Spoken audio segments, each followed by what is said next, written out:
Yo les dije a mis alumnas, porque yo era su maestra, a dos o tres, les dije, ¿saben qué? Reunámonos, hagamos un grupo para estudiar, ¿no? Ese fue el origen. Yo en ese momento, ya en 1977, ya me consideraba feminista. Ya en ese momento, yo en alguna ocasión te dije que yo creo que nací feminista.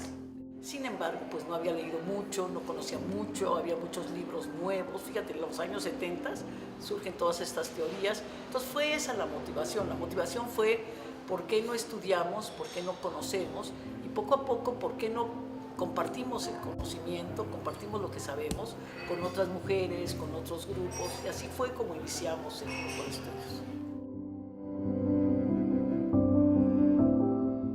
Al año y medio, 2 años del grupo de estudios fue cuando decidimos ponerle nombre, porque había en el grupo ya se había incorporado una maestra que daba clases de literatura en el Instituto Tecnológico Oaxaqueño, que era Beatriz Hernández.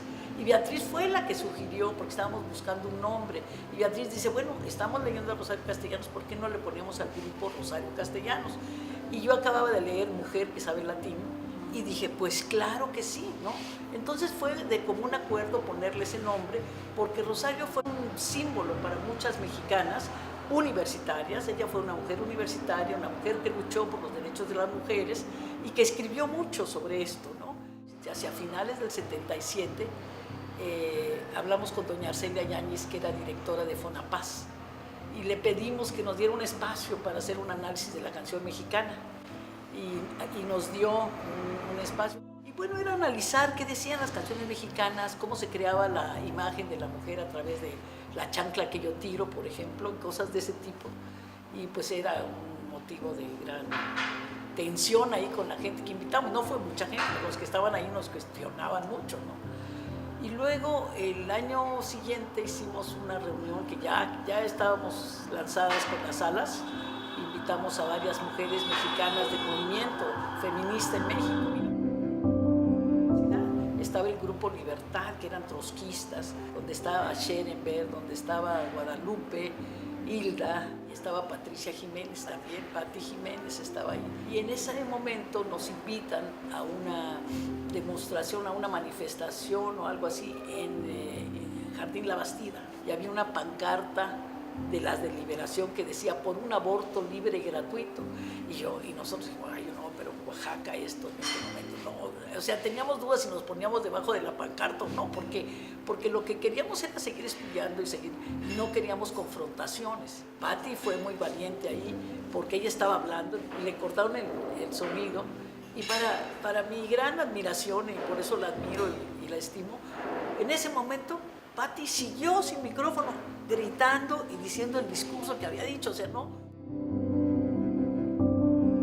Ya se había añadido algunas otras, por ejemplo, Catalina Aquino, la maestra Catalina Aquino, ya había entrado a formar parte del grupo. Nosotros empezamos a hablar sobre circunstancias y situaciones de mujeres como la violación, como el aborto, como el trabajo doméstico, trabajo no pagado, la invisibilidad del trabajo de las mujeres. Estos eran nuestros temas eran feministas, nuestros temas eran luchar por los derechos de las mujeres, ahora diría por los derechos humanos de las mujeres. Vilma Barahona, que también estaba en el grupo, Vilma en una reunión dice, bueno, pues es que ya estuvo mucho de hablar y hablar y hablar y estudiar, ¿por qué no hacemos cosas? No estamos de acuerdo. Entonces fue cuando se nos ocurrió hacer una casa de la mujer, pero por supuesto no teníamos dinero. No teníamos dinero, pero teníamos muchas ideas. Desde el 77 que se inicia, sabíamos que era a través del estudio, a través de la capacitación, que se podían cambiar las mentalidades.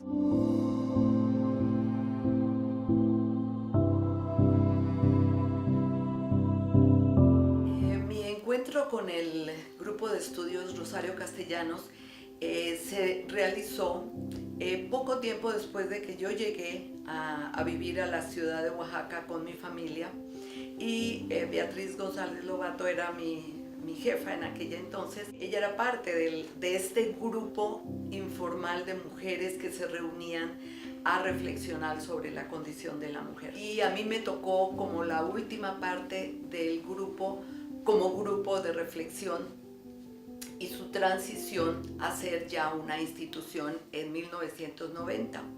Yo ya participé en ese proyecto inicial que se presentó ante la Fundación MacArthur y que nos permitieron remodelar la Casa de Constitución y pudimos darle ya una primera espacio a las mujeres que en los foros anteriores que estaban abiertos al público deseaban tener espacios donde traer sus problemáticas y donde encontrar posibles soluciones, posibles respuestas. Se invitó a funcionarios de gobierno para que conocieran lo que era la perspectiva de equidad de género. Por primera vez se sentaron en una mesa con muchas dificultades para hablar de este tema. Tuvo un impacto ese primer acercamiento a los funcionarios y vinieron gentes de primera línea de México y desde ese entonces ya casi 25 años que estoy de tiempo completo en la organización. Esa llegada al grupo de estudios marcó mi vida definitivamente.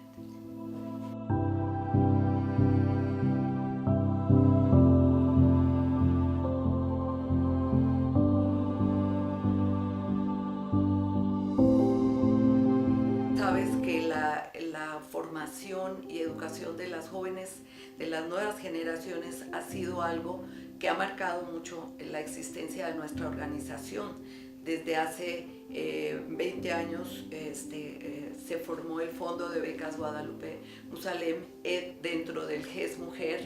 Ahora dio vida a una nueva organización que tiene independencia, que tiene vida propia, pero siempre la formación de las nuevas generaciones ha sido algo muy importante.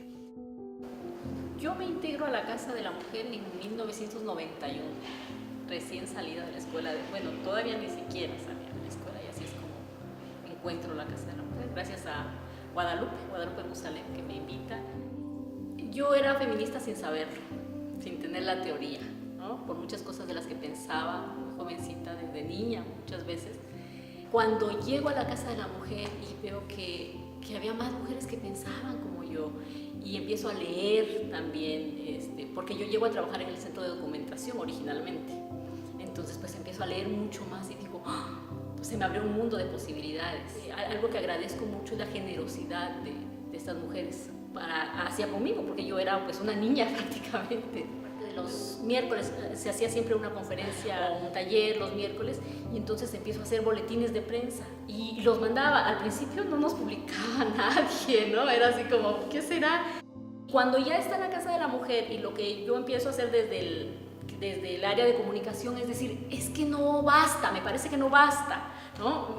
A mí lo que me gustaría es que los otros periodistas, las periodistas que están en activo, sean quienes vengan a buscarnos. Y yo me acuerdo muchísimo y para mí era maravilloso al otro día y todavía se acuerdan las compañeras cuando yo decía, se publicó, miren, está, porque me vuelvo a emocionar cuando te lo cuento, porque realmente era eso, o sea, decir, ¡ah, se publicó! Ya después se viene otro momento cuando conozco a Sara Lovera, a Isimac y empezamos a tener más capacitación y sensibilización nosotras como organizaciones también. Tenía 14 años cuando llegó una convocatoria a mi comunidad a través de un profesor de bachillerato. Apliqué para la beca, después del proceso pues sí resulté una de las beneficiarias, sin embargo no había como el recurso necesario para otorgar tantas becas en ese momento, así que me dijeron, el promedio es muy bueno, vamos a tratar de superar la meta y ya pues finalmente sí lograron cumplir con la meta, se rebasó la meta y fue así que yo fui beneficiaria de la beca y llegué a conocer la Casa de la Mujer y empecé en ese ámbito de formarme como feminista a través de esta organización. Me cambió la vida al poder darme la facilidad de poder seguir mis estudios de educación media superior.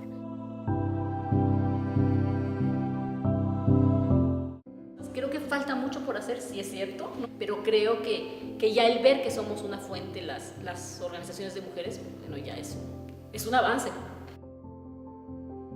A los 40 años, vuelvo a decirlo, que mientras el discurso político no esté acompañado de recursos, no esté acompañado de decisión política, seguirá siendo discurso. Hacer que la política pública realmente responda a las necesidades que tienen las mujeres.